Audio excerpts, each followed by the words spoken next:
Dito po sa mundo ng cryptocurrency ay usap-usapan ngayon ang posibilidad na maabot na XRP ang presyong $100 sa kasalukuyang bull run.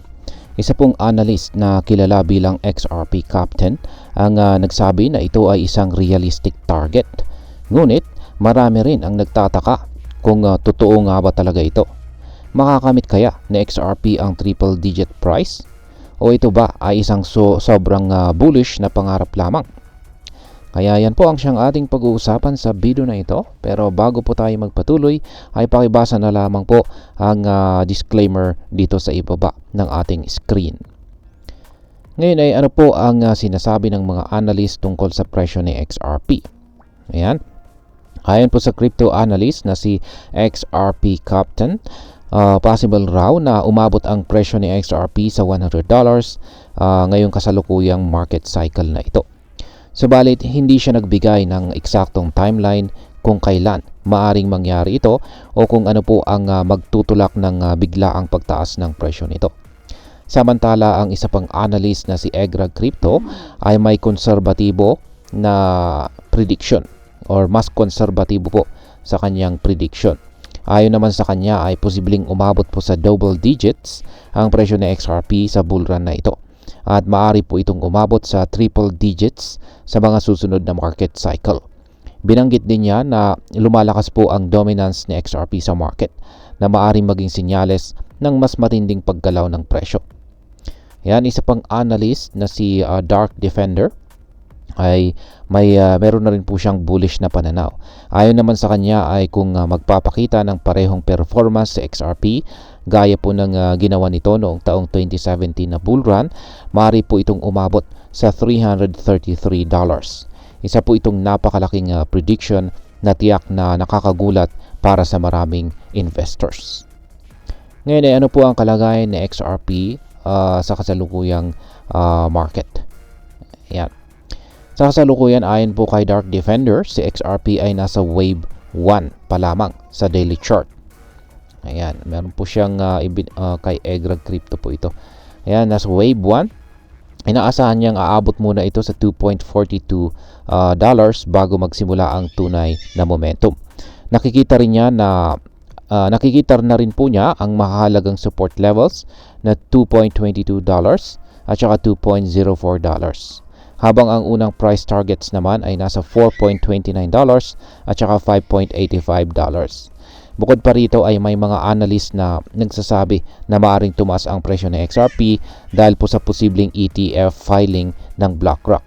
Isa po itong malaking development na maaaring magdulot ng mas mataas na demand kay XRP na siyang magtulak sa presyo nito pataas.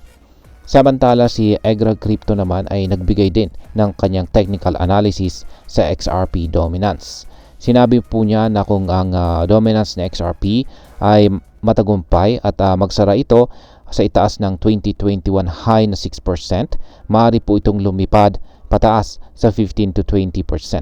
Dagdag pa niya, kung magtatagumpay ito, posible pong lampasan ni XRP ang Ethereum bilang pangalawang pinakamalaking cryptocurrency sa market cap. Ayan, ngayon ay ano naman ang sinasabi ng RSI ni XRP. Ayan, yan po yung RSI niya. Ayan po kay Egrag Crypto. Ayan, ang Relative Strength Index or RSI ni XRP ay patuloy po na tumataas. Ang RSI ay isa po itong mahalagang indicator na sumusukat kung overbought o oversold ang isang asset. Kaya ayan po yung kanyang mga ilan sa kanyang mga target levels. Ang 70 RSI, yan, bullish confirmation po yan. 77 RSI, yan po ay bullish momentum. 85 RSI ay bullish continuation yan. At ang 89 naman na RSI ay parabolic rally na yan. Ibig sabihin ay kapag naabot po ni XRP ang RSI na 89, malaki ang posibilidad na makita natin ang isang matinding pag-angat ng presyo. Ayan. At ngayon ay ano naman ang posibleng maging epekto nito para sa atin bilang mga Pinoy crypto traders at investors ni XRP. Ayan, kung mangyari ang prediction ng mga analyst dito, lalo na kung umabot nga sa $100 ang presyo ng XRP, tiyak po na malaki ang magiging epekto nito para sa atin bilang mga traders at investors na XRP. Ayan, una ay mas malaking kita syempre para po sa mga hodlers. Kung matagal mo nang hinuhold sa XRP at biglang umabot ito sa triple digits, maaari ka pong magkaroon ng malaking gain sa iyong investment. Pangalawa ay ang mas maraming bagong investors. Kapag naging headlines po ang pagtaas ng presyo ng XRP, marami pong Pinoy ang maaring mahikayat na pumasok sa crypto market. At pangatlo ay ang pagtaas po ng trading activity. Dahil po sa hype at saka volatility, mas maraming traders ang maaring sumali na magre-resulta sa mas mataas na trading volume sa mga local at saka international exchanges. At bilang panghuli ay ang mas mataas na adoption ng XRP dito po sa Pilipinas.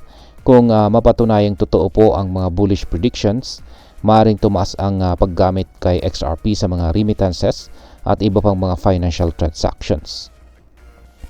At ayan, bilang panghuli ay ano naman ang aking masasabi tungkol dito.